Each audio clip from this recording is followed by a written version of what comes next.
Ya. Ahora sí, diga conmigo, el pecado silencioso. École. Mire, hay un pecado en específico que no es escandaloso, un pecado que no es visible, que no hace ruido, pero es una de las fuerzas más destructivas en la vida espiritual.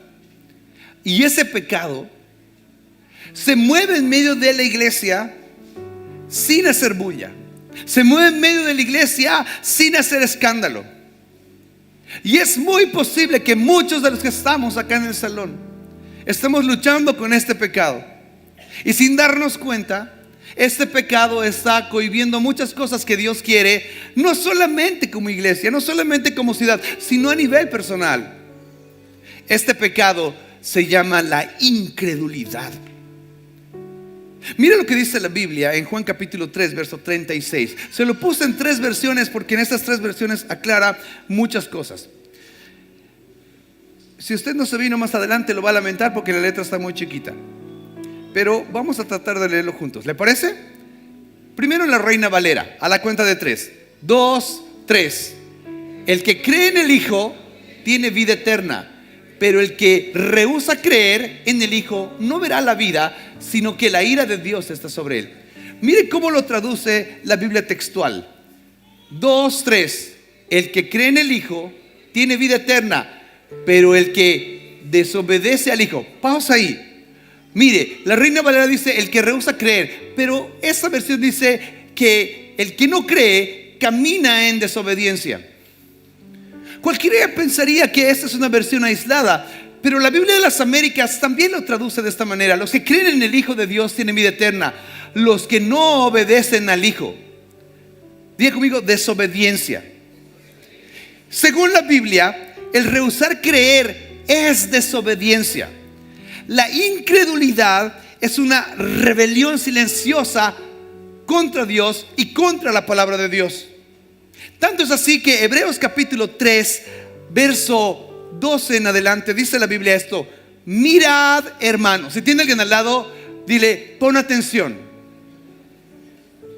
Porque el apóstol dice, mirad, hermanos, que no haya en ninguno de vosotros un corazón malo de incredulidad para apartarse del Dios vivo. Cabe decirse que ese es un problema que no está diseñado o planeado solamente para el incrédulo filisteo y circunciso que está allá en el mundo. Eso sucede en la iglesia. Mire, hermano, que no haya ninguno de vosotros un corazón malo de incredulidad para apartarse del Dios vivo. Es más, la orden apostólica está en el verso 13. Lea conmigo el verso 13, la cuenta de 3. 2, 3. Antes, exhortaos los unos a los otros. Pare un momento. Si tiene alguien al lado, dile, hermano, te exhorto. ¿A qué le vamos a exhortar? Vamos, 2, 3. Antes, exhortaos los unos a los otros cada día, entre tanto que se dice hoy, para que ninguno de vosotros se endurezca por el engaño del pecado. Cabe decirse que la incredulidad que nos aparta de Dios porque es un pecado. La incredulidad no solo es duda. Es más, no solo duda, no solamente cuestiona. La incredulidad desvía, la incredulidad apaga, bloquea, roba, condena. Y hoy quiero hablarles de eso, de uno de los enemigos más grandes que tenemos. El peligro de cuando un corazón deja de creer. Amén. ¿Oramos? Señor, mientras hoy revisamos tu palabra, que tu Espíritu Santo pueda traernos un entendimiento. Y si hay algo, Señor, que está pasando en nuestro corazón, hoy sácalo a luz, porque hoy estamos solamente tú y yo. Y si nuestro corazón ha dejado de creer, muéstranos el peligro que estamos corriendo. Espíritu Santo, háblanos hoy en el nombre de Jesús. Y todos decimos, mire, este mensaje siguiente tiene solo esta estructura. La incredulidad, pecado silencioso, lo que hace es, punto 1, distorsiona. 2, silencia. 3, bloquea. 4, excluye. 5, anula. Y lo peor de todo, lo más complejo, es que si no se trata la incredulidad, 6, nos condena. Y por último, la conclusión. ¿Cómo se rompe esa incredulidad? Porque le voy a ser muy honesto, hermano, no es el diablo lo que más ha detenido a la iglesia. No lo es la incredulidad dentro de la misma iglesia. Punto número 1. La incredulidad distorsiona la visión.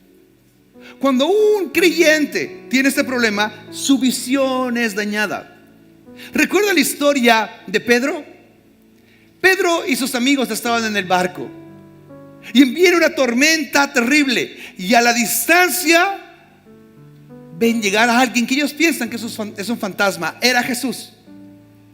Y Pedro mira a Jesús y dice: es un fantasma, soy Jesús. Hey, si eres tú, haz que yo vaya donde tú estés. Y cuando él baja del barco, la Biblia dice lo siguiente en Mateo capítulo 14, verso 23. Él le dijo: ven. Y descendió Pedro de la barca, y cheque esto, andaba sobre las aguas para ir a Jesús. Diga conmigo: para ir a Jesús. Mire, el texto no dice que él caminaba, él dice que caminaba para ir a Jesús. Es hermoso porque el milagro estaba conectado con la dirección relacional que él tenía. Él estaba yendo hacia Jesús. Su objetivo era Jesús.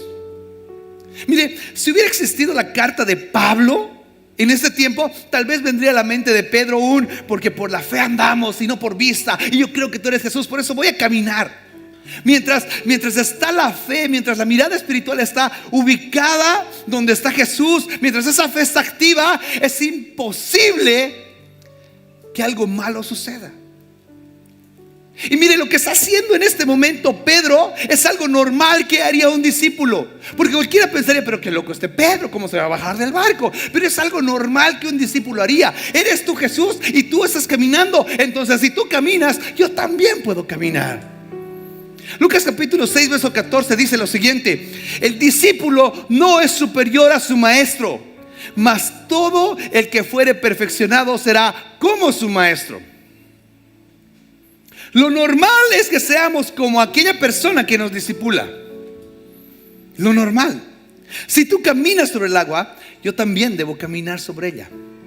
Y Pedro estaba mirando a Jesús y decía: ¿cuál es el problema? Si él camina, yo lo voy a hacer también. Tan claro lo tenían ellos que Juan capítulo 14, verso 12 dice lo siguiente: de cierto te digo, en serio te digo esto, el que cree en mí, las obras que yo hago, él también las hará, y aún mayor que estas.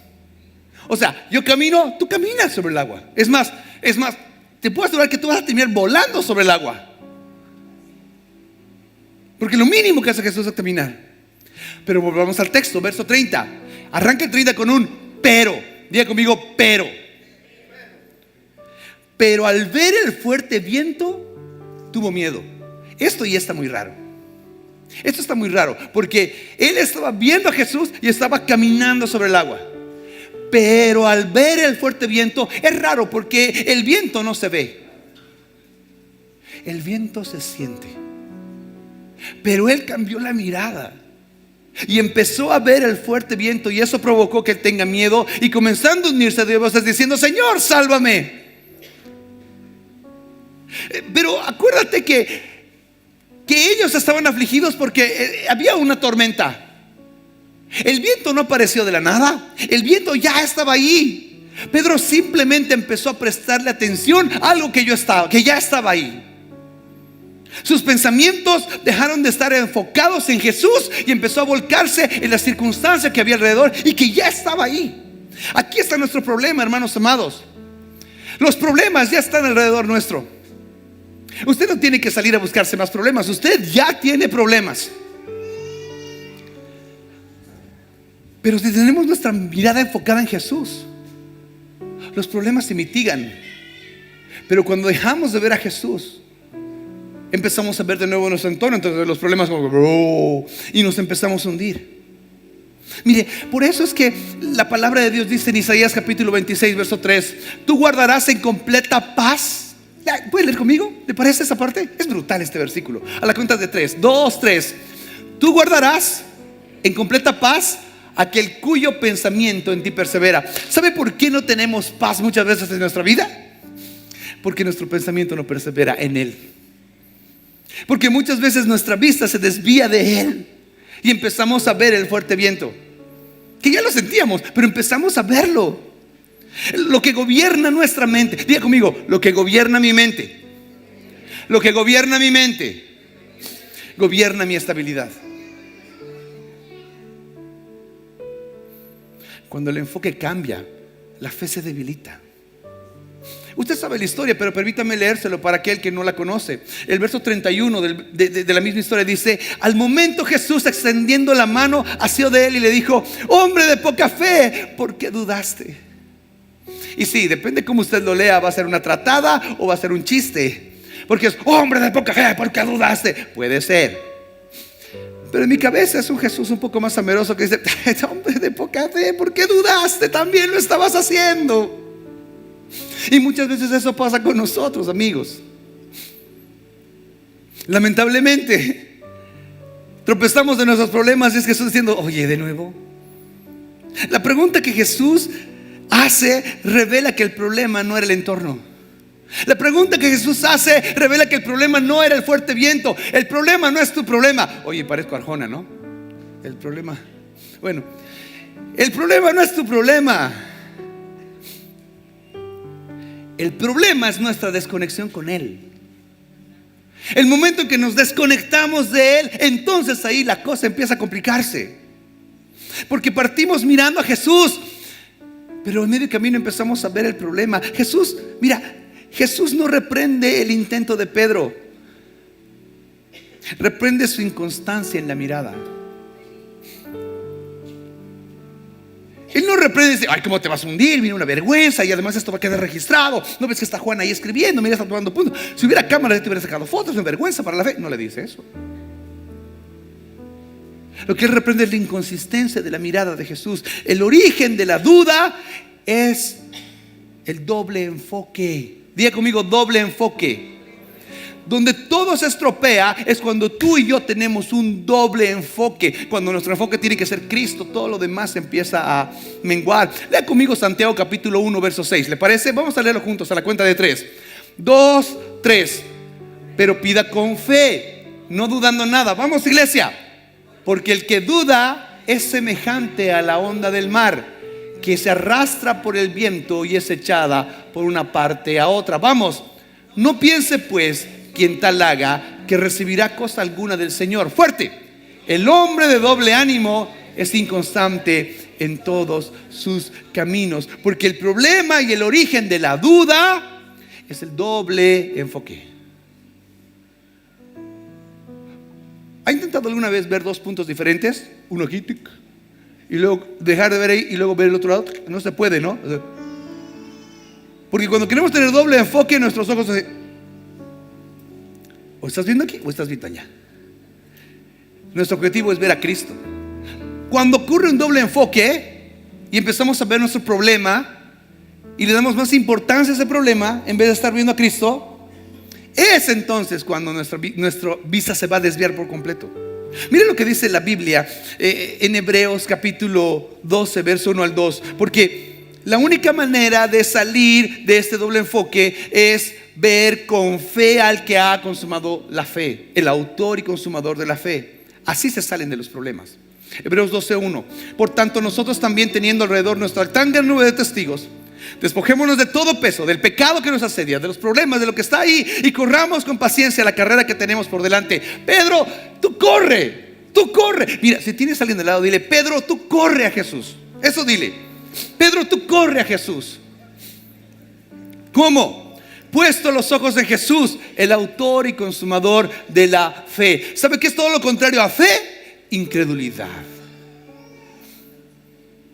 El Salmo capítulo 34 dice: los que miraron a Él fueron alumbrados y sus rostros no fueron avergonzados. Oye, este versículo debería estar rayado en nuestra Biblia. ¿Te animas a leerlo conmigo fuerte y que reviente el techo? 2, 3. Los que miraron a Él fueron alumbrados y sus rostros no fueron avergonzados. Pastor, es que no sé qué voy a hacer con mi problema. Qué complicado está. Míralo a Él. Necesitas solución para el problema. Él es la solución. Lo miras a Él y ¡brum! Todo se alumbra. Lo miras a Él y ¡brum! Todo cobra sentido. Porque si no lo miramos, destino vergüenza. Miren, no fue el agua lo que hundió a Pedro. No fue el viento lo que hundió a Pedro.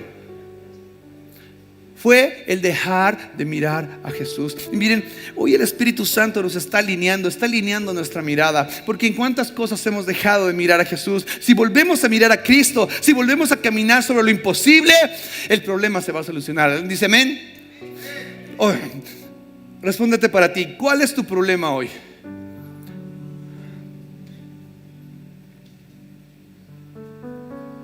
Si corregimos el enfoque, vamos a recuperar estabilidad. ¿Alguien dice amén? Segundo punto, otro famoso. Hay un hombre llamado Zacarías. Y Zacarías nos muestra que la incredulidad puede silenciar nuestra voz. Zacarías era un sacerdote. Este hombre no tenía hijos. Se había casado con la prima de María. Y Zacarías le tocaba ministrar, por sorteo le tocaba ministrar en el templo. Y mire lo que dice la Biblia, lo que pasó en Lucas capítulo 1 verso 19. Porque al estar ministrando en el templo, haciendo su función dentro de la iglesia, se le aparece un ángel. Y no cualquier ángel. Mire lo que dice el 19. Respondiendo el ángel le dijo: yo soy Gabriel, que soy delante de Dios, y he sido enviado a hablarte y darte estas buenas nuevas. Y ahora quedarás mudo y no podrás hablar hasta el día que esto se haga, por cuanto no creíste en mis palabras. Zacarías y su esposa habían estado orando por un bebé. Y viene Gabriel. Y Gabriel le dice: vas a tener un hijo. Y él dice: no, está tomando el pelo. Así, porque no creíste, entonces vas a quedar mudo. Digo conmigo, quedar mudo. Miren, se puede servir a Dios. Este era un sacerdote. Se puede servir a Dios y aún así tener zonas internas dominadas por la incredulidad. Se puede, aquí la prueba. Ahora, nos pondremos un poquito en los zapatos de Zacarías. Porque no entraban todos al lugar donde él estaba entrando. Él fue seleccionado para entrar. Y él entra en un ambiente en el que hubo un silencio. Él está solo. No hay nadie en ese lugar. Y de la nada, un ángel, ¿no? No sé tú, pero yo no dejo de pensar: ¿cómo sería el pillarte con un ángel? A mí me da la chiripiolca del Chavo, ¿no? Y ojo que no es cualquier ángel, es el ángel Gabriel. Y ojo que Gabriel no se aparece a todos en la Biblia. Hágame un examen, pero que yo recuerde, solamente se le ha aparecido al profeta Daniel. Luego se le aparece a él y luego se le va a aparecer a María. No hay más. Es Gabriel, el mensajero.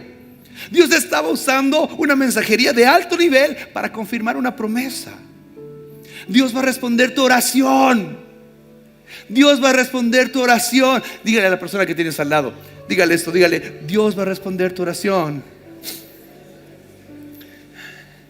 Y él agarra y dice: ¿será? No, tal. Es más, duda, ¿no? Y tú, tal vez tú eres un ángel caído, lucero de la mañana. Tal vez no es de Dios, ¿no? ¿Cómo sé que eres Gabriel? No, eso es lo que pasa, eso es lo que está sucediendo. ¿No me crees? Por incrédulo. ¿Sabes qué, Zacarías? Te vas a quedar mudo hasta que todo esto pase. 9 meses callado. ¿Por qué? Porque no creíste la palabra de Dios. La incredulidad muchas veces, mire, cuidado. Si tienes alguien de lado, dile: cuidado. ¿Sabe por qué? Porque la incredulidad muchas veces se disfraza de razonamiento lógico. Mire, el poder de la vida y el poder de la muerte están en las palabras, dice la Biblia.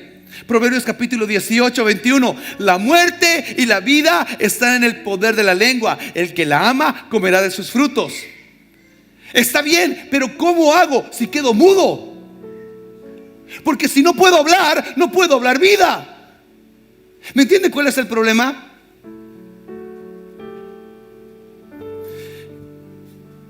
¿Puedo saber cuántos aquí necesitamos trabajo? ¿O cuántos aquí queremos un mejor trabajo que el que tenemos? Ninguno, todos felices. Bueno, eso no se aplica. ¿Puedo volver a preguntar? Ok, ¿cuántos aquí quieren conseguir trabajo o quieren un mejor trabajo que el que tienen ya? Ah, está mejor. Ok, está bien, perfecto, está bien. Entonces, esta semana vamos a salir a buscar trabajo. Ah, pero no creo que me lo den. No, es que no, ya he mandado pues currículum, me llaman. No, pastor, ay, nomás estoy bien. ¿Sabes qué? Si estás con esa actitud, discúlpame, pero ni vayas. Ni vayas. Porque si vamos con la actitud, no, ¿qué me van a contratar? ¿Qué me van a decir? Sí, ni vayas, porque ya lo perdiste, ya perdiste ese trabajo. Porque está en la boca. Miren, amados, Dios prefirió silenciar al sacerdote antes que permitir que su incredulidad hablara en contra del milagro. La incredulidad no nos deja manejar nuestra vida. Escucha esto. Es como un barco sin timón. Cuando hay incredulidad, nuestra boca pierde fuerza. Y cuando nuestra boca deja de hablar, somos como un barco que no tiene timón. Y ese barco va a ir a la deriva. Por eso es que a veces caminamos y decimos, ya vamos a hacer tal cosa, ya que sea lo que Dios quiera nomás, ya no importa, ¿no? ¿Por qué? Porque es un barco que no puede ser dominado. La Biblia dice en Santiago capítulo 3 verso 4 lo siguiente: miren también las naves, aunque tan grandes y llevan de impetuosos vientos, son gobernadas con un muy pequeño timón, por donde es que las gobierna y quiere. Lea conmigo el verso 5 a la cuenta de 3, 2, 3. Así también la lengua es un miembro pequeño, pero se jacta de grandes cosas. La lengua, las palabras que tenemos son como ese timón. Pero si no tengo palabras, ¿cómo dirijo mi vida? ¿Y sabe qué es el impedimento más grande? La incredulidad. La incredulidad nos deja mudos. Si alguien me está entendiendo, diga, te estoy entendiendo. Alguien diga, voy a caminar lleno de salud. Y el que no lo dijo, alguien diga, voy a caminar lleno de salud. Alguien diga, voy a avanzar por la vida. Eso es un timón. Pero el que no pueda, y no le estoy hablando de confesión positiva, no. Le estoy diciendo fe. El poder de la muerte y de la vida está en la confesión. Y Zacarías dejó de tener un timón para direccionar su vida. No se olvide que estamos caminando en las promesas de Dios. Las promesas de Dios son sí y el amén de Dios. Eso dice la Biblia. Y el Padre le dijo, lo mandó a Gabriel y le dijo, oye, tu oración es respondida. Y en vez de decir amén y sí, ¿qué va a hacer? La Biblia dice en Amós capítulo 3 verso 3, ¿andarán dos juntos si no estuvieran de acuerdo? La respuesta no tiene respuesta porque es una pregunta retórica. La respuesta es no. Si no estamos de acuerdo, no podemos caminar juntos. Y Dios ya ha hablado bendición sobre tu vida. No creo, no podemos estar juntos. Dios ya ha hablado sanidad sobre tu vida. Los médicos dicen que me voy a morir en 2 meses. Bueno, no podemos caminar juntos, porque no pueden andar juntos si no estamos de acuerdo. ¿En cuántas cosas estamos en desacuerdo con Dios? Dios no tiene que estar de acuerdo con nosotros. Dios no tiene que estar de acuerdo con nosotros. Nosotros no podemos doblar la mano de Dios para que Él haga lo que nosotros queremos. Nosotros tenemos que estar alineados a Dios. ¿Algún amén? Atrevámonos a creer lo que Dios ha dicho. Mire, en contraste de Zacarías. Zacarías le dice a Zacarías, vas a tener un hijo. No, que va, callado. 3 doritos después, no es cierto, 3 meses después va donde María. Y a María le dice, María, vas a tener un hijo. Lucas capítulo 1 verso 45. Bienaventurada la que creyó, porque se cumplirá lo que fue dicho de parte del Señor. Entonces María dijo, engrandece mi alma al Señor. Recuerde que sin fe es imposible agradar a Dios. Recuerde que sin fe no se puede agradar a Dios. Zacarías no perdió el milagro, pero sí perdió la voz durante el proceso. Si nuestra fe no está hablando, hermanos amados, si nuestra fe no está hablando, la incredulidad está hablando por nosotros. ¿Tiene sentido lo que le estoy diciendo? ¿Tiene sentido? Dígame, ¿tiene sentido? Más o menos entonces. Punto 3. ¿Sabe qué hace la incredulidad? La Biblia dice que la incredulidad bloquea los milagros. La Biblia narra que Jesús fue al lugar donde creció, Nazaret. En Nazaret conocían a Jesús. Pero Mateo capítulo 13, verso 58 dice lo siguiente. Léalo conmigo. 2, 3. Y no hizo allí muchos. ¿Estás conmigo? 2, 3. Y no hizo allí muchos milagros. ¿Por qué? A causa de la... ¿Cuántos milagros se nos han ido de las manos simplemente por no creer? Jesús no hizo muchos milagros ahí porque el diablo se había levantado en contra de... ¿Dice? ¿Y qué es eso? O sea, cuando el diablo se levanta en contra de mi vida, perdóneme, discúlpeme lo que le voy a decir, perdóneme, pero ¿sabe qué? A veces le atribuimos al diablo más poder del que tiene. El único omnipresente es Dios. El diablo no es omnipresente, el diablo no está en todos lados. Y discúlpeme, pero usted y yo no somos tan importantes como mostrarse en la agenda del diablo, ¿no? El diablo, Satanás, el lucero de la mañana. Hoy voy a arruinarle la vida al Javier. No, el cuate está ahorita en Irak, en la guerra, ahí donde la cosa está, pero así, ¡wow! Ahí está. El diablo no está aquí. Esperaba un fuerte amén, pero bueno, yo... El diablo no está aquí. Mire, Jesús no hizo muchos milagros ahí porque había una plaga de brujos alrededor. ¿Eso dice? Un ejército de brujos alrededor de Nazaret. Por eso Jesús no pudo hacer el milagro. ¿Eso dice?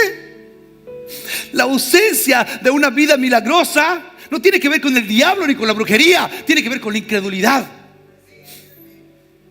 Porque la Biblia dice que nos ha hecho Dios más que vencedores contra la brujería, Ahora, ¿a quién le damos gobierno? Ay, no, he encontrado en la puerta de mi casa una cabeza de perro y unas velas y un gato triturado, pastor, fuera de mi casa. ¿Qué voy a hacer? Bueno, ya perdiste. Ya perdiste porque le diste gobierno a la cabeza del perro. Ya fuimos. Y al lado un muñeco vudú conmigo. Ya fui. Oye, ¿de qué lado estás? ¿Sabes qué es lo que más me gusta de Dios? Que Dios nunca pierde.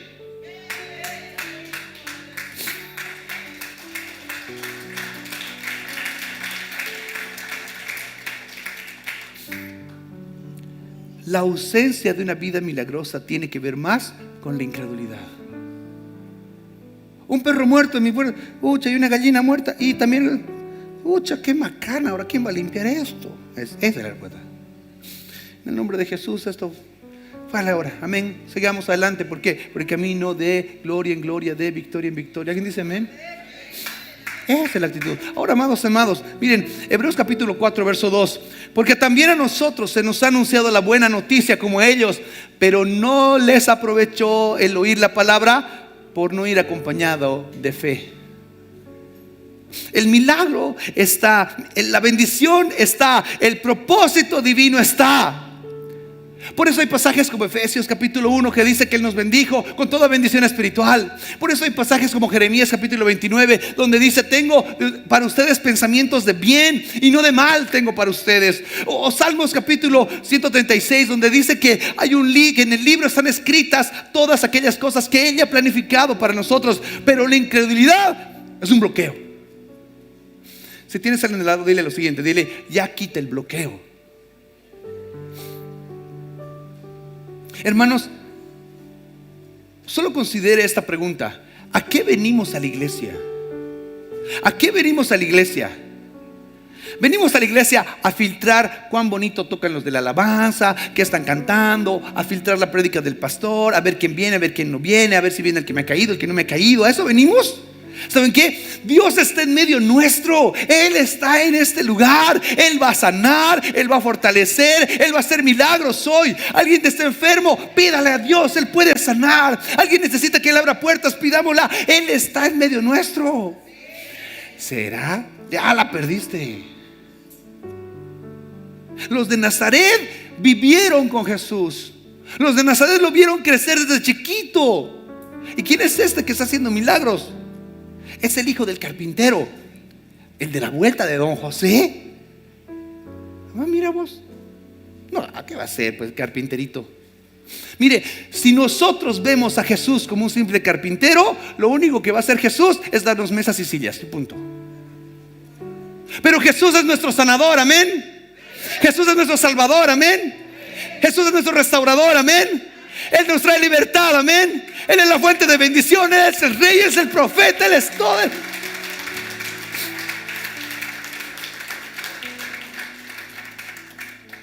No es que Dios está haciendo, no es que Dios está truncado, es que la incredulidad no nos está dejando ver sus milagros. Punto 4. ¿Sabe qué hace la incredulidad? La incredulidad, la Biblia dice que excluye del propósito de Dios. La Biblia narra la historia de un pueblo de Israel, que Dios tenía un propósito con ellos. Te voy a llevar a una tierra donde fluye leche y miel. ¡Ah, qué belleza! Y los procesos que tiene que caminar el pueblo de Israel son procesos complicados. Pero llega un momento en el que tiene que ser probada su fe y no le creen. Y Dios le dio ya un lugar donde fluye leche y miel. Números capítulo 20, verso 11. Entonces alzó Moisés su mano y golpeó la peña con su vara 2 veces, saliendo mucha agua, y bebió la congregación y sus bestias. Y Jehová dijo a Moisés y a Aarón: por cuanto no creíste a mí para santificarme delante de él, los hijos de Israel, por tanto no meterás a esta congregación en la tierra que les he dado. ¿Por qué no pudieron entrar a la tierra que él ya les había prometido? Por cuanto no creíste. No dice porque eres un mentiroso. No dice porque eres un inmoral. Dice porque no creíste.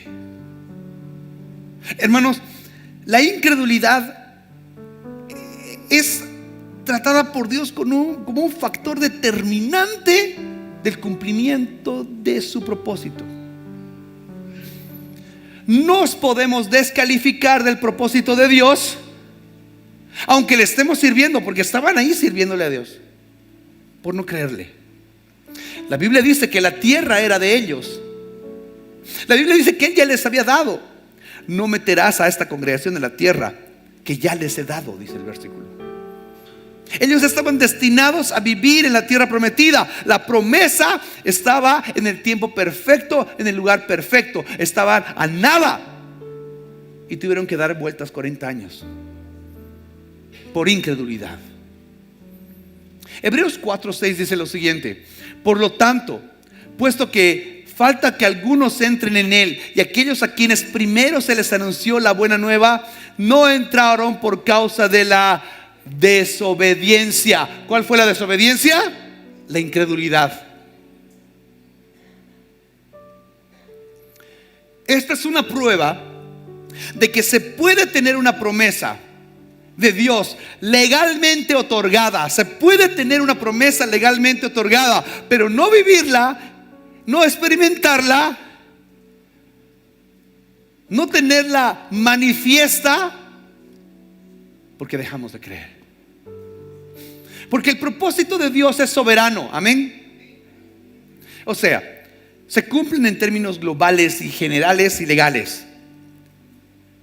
El propósito de Dios es soberano, pero la participación del hombre es cuestionable. Israel perdió la experiencia de poder estar ahí adentro, pero el plan siguió con otra generación. Hermanos, que nuestra generación no pase para ver lo que Dios ha prometido. Que nuestra generación no pase sin ver la gloria de Dios. Porque Él ha prometido grandes cosas para Bolivia, para Latinoamérica. que nuestra generación no pase por incrédulos. Lucas 7:30. Miren esto. La incredulidad de hacer que no participemos de los propósitos. Se lo puse en dos versiones. La primera dice lo siguiente: mas los fariseos y los intérpretes de la ley, gente que estaba dentro de la iglesia, desecharon los designios de Dios respecto de sí mismos, no siendo bautizados por Juan. No, nosotros no vamos a entrar en los asuntos que están ahorita moviéndose, en los moveres que hay. ¿Por qué no? Nosotros no. Mire lo que dice la Biblia de las Américas. Los fariseos y los intérpretes de la ley rechazaron los propósitos de Dios para con ellos por no ser bautizados por Juan. ¿Cuántas cosas perdieron estos hombres que sabían mucha Biblia por rechazar el propósito de Dios por no ser bautizados? Miren, Dios tenía un diseño con ellos, pero ellos lo rechazan. Israel pierde 40 años de tiempo por incredulidad. No tiene nada que ver el diablo aquí. No tiene nada que ver el diablo. Fue incredulidad sostenida. Hermanos, ¿sabe? Una vez más, no sé por qué Espíritu Santo me está diciendo que haga esto, pero lamentablemente en la mentalidad evangélica nos han inculcado que toda la culpa lo tiene el diablo.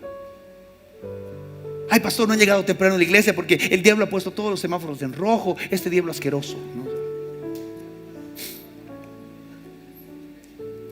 Pastor, es que no sé qué voy a hacer. El enemigo se ha levantado en contra mía. La cultura evangélica nos ha enseñado que toda la culpa lo tiene el diablo de todo. ¿Y saben qué, hermanos amados? Lamentablemente muchas de las cosas que pasamos, la culpa la tenemos nosotros. Porque no se olvide que la Biblia dice que cada uno es tentado cuanto en su propia concupiscencia es atraído. Y el diablo, no. Cada uno es tentado conforme a su concupiscencia. No se olvide que la Biblia dice: mi pueblo pereció porque le faltó conocimiento. No todo es ataque espiritual, por favor, entendamos esto. No todo es ataque espiritual. Muchas de las cosas son falta de fe, falta de entendimiento, falta de alineación. Ahora, no me malinterprete. Dios no cancela su propósito, pero la incredulidad puede alejarnos del propósito de Dios. Si tiene el al lado, dígale lo siguiente: Dios tiene un propósito contigo. Eso dígale: Dios tiene un propósito contigo. Por favor, no se alegre del propósito. Punto 5. La incredulidad, la Biblia dice que anula el poder. Había un hombre endemoniado, y este hombre endemoniado, vienen sus discípulos, oran por el hombre endemoniado y no pueden hacer absolutamente nada. Viene el papá con su queja: oye, Jesús, mira que me has mandado a tus discípulos y tus discípulos no han podido sacar el demonio de mí. ¿Cómo es? ¿Qué hacemos? Justa queja. Y mire lo que responde Jesús. Mateo capítulo 17, verso 9. Viniendo entonces los discípulos a Jesús aparte, dijeron: ¿por qué nosotros no pudimos echar fuera al demonio? Verso 20, léalo conmigo, ¿le parece? 2, 3. Jesús les dijo: por vuestra poca fe, porque de cierto os digo que si tuvieran fe como un grano de mostaza, dirías a este monte: pásate de allí, y pasará, y nada os será imposible. ¿Sabes qué pasó? No hubo fe. En muchas cosas, hermanos amados, escúcheme bien, en muchas cosas no tenemos éxito por incrédulos. No fue por falta de autoridad. Ojo, no fue por falta de autoridad. Porque estamos en el capítulo 17 de Mateo. 7 capítulos antes, en el capítulo 10, siguiente. En el verso 1 la Biblia dice esto: entonces, llamando a sus 12 discípulos, les dio autoridad sobre los espíritus inmundos para que los echare fuera. No fue por falta de autoridad, fue porque ellos no creyeron. Y miren, no todo, escúcheme bien esto, no todo fracaso espiritual es por falta de llamado. Muchas veces el fracaso espiritual es por falta de fe operativa. Miren, Jesús es hermoso, porque Jesús no culpó al demonio. Sí, no, es que el demonio es fatal, chicos. Miren, sí, la verdad es que lo que yo les di, el demonio, es que no les he hablado de este tipo de demonio, ¿no? No echa la culpa al entorno, es que, sí, es que, hermano, ¿cómo vas a echar? No podías echar fuera demonio, porque no estaba sonando unos pads bonitos. Estaba sonando un cumbia chicha horrible. Por eso, no culpa el entorno. No culpa a la persona. Culpa la condición interna del discípulo. Mire, la Reina Valera es una versión algo extraña, porque este pasaje es siguiente. Permítame volver al capítulo 17. Cuando dice: por vuestra poca fe, porque de cierto os digo que si tuvieras fe como un grano de mostaza, harían lo que quiera, nada les sería imposible. La Reina Valera añadió el verso 21. En los escritos originales no están. Denle una estudiada al respecto. Pero a Casiodoro de Reina y Cipriano de Valeria les pareció bien añadir el verso 21, donde dice: porque este género no sale sino con oración y ayuno. Aunque no lo dijo Jesús y lo añadieron ellos, creo que realmente es algo interesante, puesto que cuando habla de esta palabra género, diga conmigo género, siempre se lo ha atribuido como que este género de demonio. Pero no es así. Esta palabra género se está refiriendo a un gen que genera, a la fuente del problema. El problema no era el demonio, el problema no era el entorno. El problema es el gen que tienes dentro. El problema es el gen de la incredulidad. Y eso va a tener muchos problemas. ¿Saben qué? No es que tenemos que orar y ayunar para que el demonio se vaya. No está diciendo eso. Está diciendo que hay que orar y ayunar para que nuestra genética de incrédulos cambie. Porque hoy fue un demonio, mañana ¿qué va a ser? ¿Un enfermo? ¿Un trabajo? ¿Una montaña que tenemos que hacer mover? ¿Un árbol que tenemos que hacer moverse a otro lado? El problema no es el demonio. La oración y el ayuno lo que hace es cambiar nuestra genética y alinear a lo que Dios quiere hacer. Porque la incredulidad desconecta al creyente de lo que ya ha recibido, y usted ha recibido poder. Amén. Pero la incredulidad nos desconecta. Tanto es así que Efesios capítulo 1 verso 19 dice esto: y cual la superinminente grandeza de su poder para con nosotros los que creemos. El que crea diga yo creo. Según la operación del poder de su fuerza, la cual operó en Cristo Jesús. Miren, el poder está disponible, pero el poder está disponible para el que decide creer. Punto 6. Ay, mi resfrío. La Biblia dice que la incredulidad, y eso es grave, si la incredulidad no se trata, nos condena. Hebreos capítulo 11 habla de los héroes de la fe y está hablando de Noé. Noé hizo de las cosas más extrañas que pueden haber en la Biblia. Dios le dice: Noé, va a llover y va a llover harto. Llover, ¿qué es eso, Dios? Llover. No, solo te digo llover, va a llover y va a llover. Pero aquí nunca ha llovido, Dios. Sí, va a llover, hazte un barco. Te creo. No entiendo, pero te creo. Oigan, señores, les cuento que va a llover. ¿Va a llover qué? Va a llover. Llover, ¿qué es eso? No sé. Por eso vamos a hacer un barco. No, estás loco, yo no creo. Eso es lo que pasó. La Biblia dice: por la fe Noé, cuando fue advertido por Dios acerca de las cosas que aún no veían, lluvia, con temor preparó el arca con temor preparó el arca en que su casa se salvase, y por la fe condenó al mundo. ¿Sabe qué es lo que condenó a esa gente? Que no creyeron. Ahora pasa exactamente lo mismo.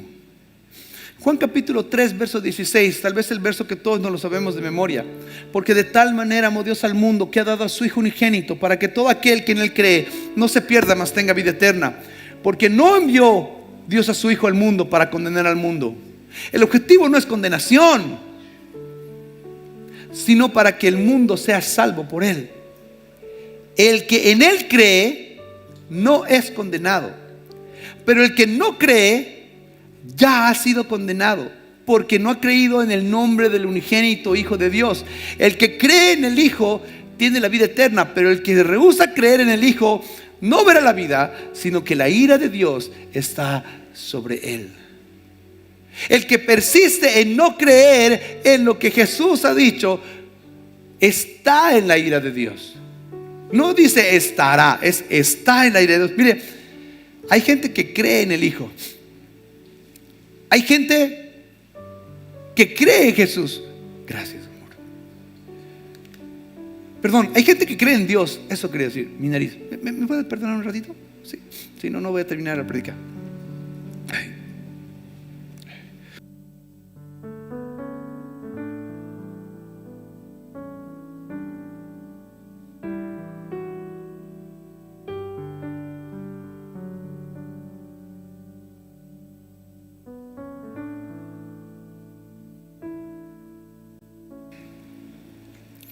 Hay gente que cree en Dios. Gracias.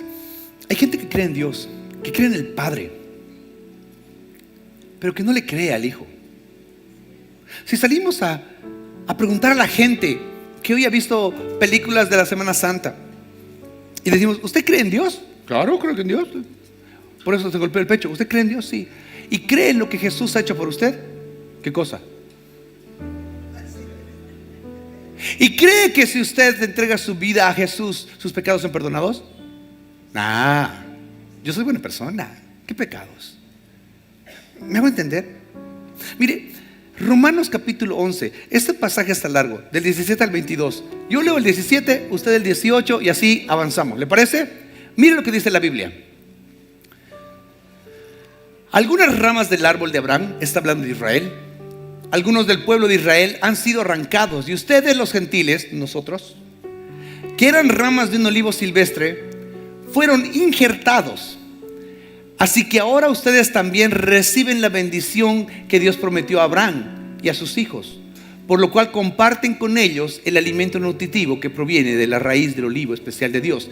Verso 18, usted, 2, 3.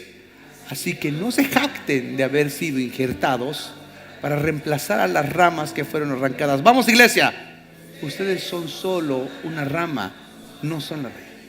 Tal vez digas, bueno, esas ramas fueron arrancadas para darme lugar a mí. Verso 20, 2, 3. Pero recuerda, esas ramas fueron arrancadas y tú estás allí. Así que no tan importante, más bien teme lo que podría suceder. Si pues Dios no perdonó a las ramas originales,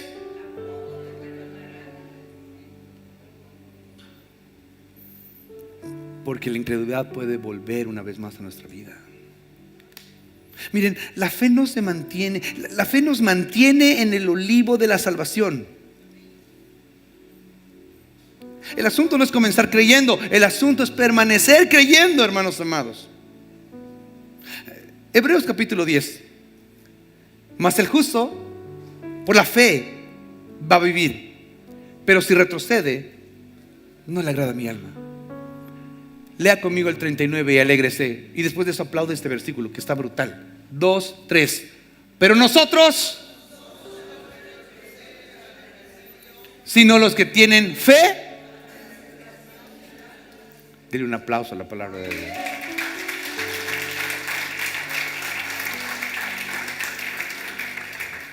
Con eso terminamos, la hora está avanzando. Siguiente. Porque mire todo lo que nos está afectando el ser incrédulos. Mire todo lo que nos está afectando el ser incrédulos. Pero esta incredulidad se tiene que romper. Porque hemos visto que la incredulidad desvía la visión. Hemos visto que la incredulidad apaga la voz, bloquea los milagros, nos saca del propósito, anula el poder y nos termina condenando. Esa es la incredulidad. El problema es que la incredulidad no siempre aparece como rebeldía. El problema es que la incredulidad muchas veces aparece como lógica. No, es que hay que pensarlo mejor. La incredulidad aparece como prudencia. No, con cuidado, hay que ver. La incredulidad muchas veces aparece como experiencia. Es que yo sé cómo es eso, entonces no. Pero en realidad todo eso muchas veces muestra un corazón que ha dejado de depender de Dios. Muchas veces este tipo de incredulidad, como les digo, que aparece de muchas formas, lo que demuestra es que el corazón ha dejado de creer, ha dejado de depender de Él. ¿Cuántas cosas? Yo sé que si nos acordáramos, recordaríamos cuántas cosas Dios ha hecho por cada uno de nosotros. Recordaríamos cuántas veces Él nos ha ayudado, cuántas veces nos ha salvado, cuántas veces nos ha ayudado, cuántas veces. No podemos ahogarnos en un vaso de agua. Él es el mismo Dios de ayer y de hoy. Y si un día nos sanó, Él puede volvernos a sanar. Y si un día nos proveyó, Él puede volvernos a proveer. Y si un día Él nos sanó, Él puede sanarnos, librarnos, restaurarnos, porque ya lo hizo. Y si no lo hizo, hay un montón de testimonios que dicen que sí lo hace. La Biblia dice en Jeremías capítulo 17 verso 5: así ha dicho Jehová, maldito el varón que confía en el hombre y pone su carne por su brazo, y su corazón se aparta de Jehová. Maldito el hombre que confía en el hombre. ¿Sabe? Muchas veces se deja de creer en Dios porque se empieza a creer más en lo que uno ve. Y maldito el hombre que confía en el hombre. Muchas veces se deja de creerle a Dios porque se empieza a creer más en uno mismo y en lo que uno mismo puede lograr. Maldito el hombre que confía en el hombre. El corazón se aparta de Dios. No, es que yo veo esto, es que yo pienso esto, es que yo creo que. Sí, pero Dios ya dijo, eso basta. Cuando Dios habla, ya no importa. Ya no importa qué es lo que nosotros pensemos, qué es lo que nosotros creemos, no qué es lo que nosotros digamos. Él lo va a hacer. La pregunta sería, porque yo sé, muchas de las cosas de lo que he dicho acá no tiene sentido en su mente, lo sé. Usted es una persona que cree, amén. ¿Sí? ¿Te delataste? Pero ¿cómo oraría una persona que cree? ¿Cuál sería la oración correcta de aquel que ha decidido creer? La Biblia dice en Marcos capítulo 9, permítame ilustrarle, con el hombre que viene y trae: Señor, ¿qué está pasando? Mira, tengo a mi hijo endemoniado.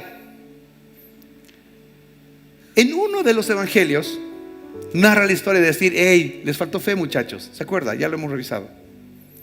Pero otro de los evangelios, el evangelio de Marco, ilustra la charla con el padre. Y muchas veces está dándole el diagnóstico el padre a Jesús. Muchas veces lo ha echado en el fuego y también en el agua para destruirlo. Pero si tú puedes hacer algo, claro, viene el hombre y dice: pero si tú puedes, porque tus discípulos no han podido. Tus discípulos, pero si tú puedes hacer algo, ten misericordia de nosotros y ayúdanos. Me encanta Jesús. Mira cómo responde Jesús. Jesús le dice: ¿cómo que si tú puedes? A ver, papito, ¿con quién estás hablando? ¿Cómo que si tú puedes? Puedo. ¿Cómo que si tú puedes? Todas las cosas son posibles para el que cree, amén. Al instante el padre del muchacho gritó y dijo: ¿qué dijo? Creo, ayúdame mi incredulidad.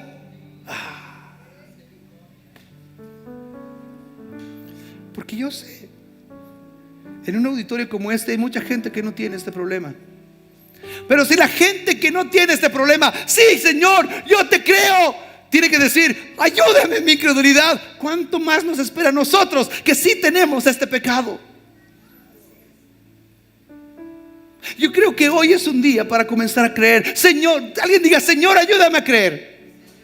Alguien dígalo: Señor, ayúdame a creer.